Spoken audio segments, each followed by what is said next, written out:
Nah, di video ini aku mau ngasih tahu teman-teman gimana cara import preset di Lightroom Mobile yang terbaru. Oke, kita intro dulu.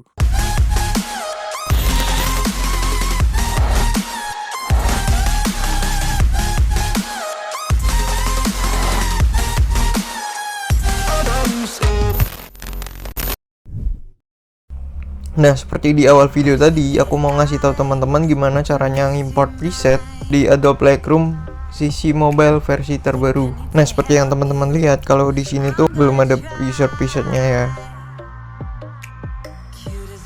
Adanya cuma preset-preset bawaan dari Adobe Lightroom-nya. Nah, sekarang kita buka file manajernya. Nah, pertama-tama siapin preset yang mau teman-teman import ke Adobe Lightroom. Nah, kalau ini preset yang aku bikin sendiri dari video sebelumnya. Nah, cara importnya itu gampang banget teman-teman. Kita tinggal pindah preset ini ke dalam folder Adobe Lightroom. Foldernya tuh adanya di Android, terus data, terus cari deh folder Adobe Lightroom. Nah, nama foldernya itu com.adobe.lrmobile.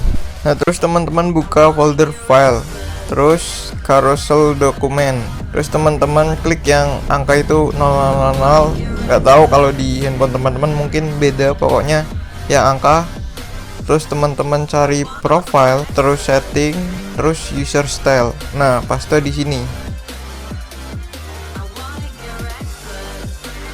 Nah, sekarang kita coba buka di Adobe Lightroom-nya. Apakah presetnya udah ke import atau belum?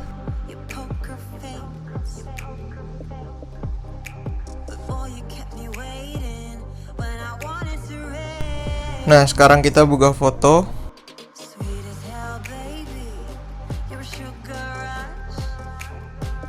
Terus kita ke preset. Kita buka. Nah, ini udah ya. Moody Brown by XTX Tutorial.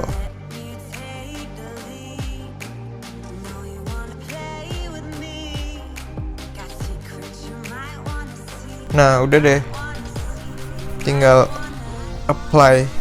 Nah, udah segitu dulu video tutorial singkat dari aku kali ini gimana caranya buat import preset ke dalam Adobe Lightroom Mobile. Nah, mungkin di video selanjutnya aku mau ngasih tahu gimana caranya kita ngekspor preset dari Adobe Lightroom Mobile. Terima kasih dan sampai jumpa di video selanjutnya.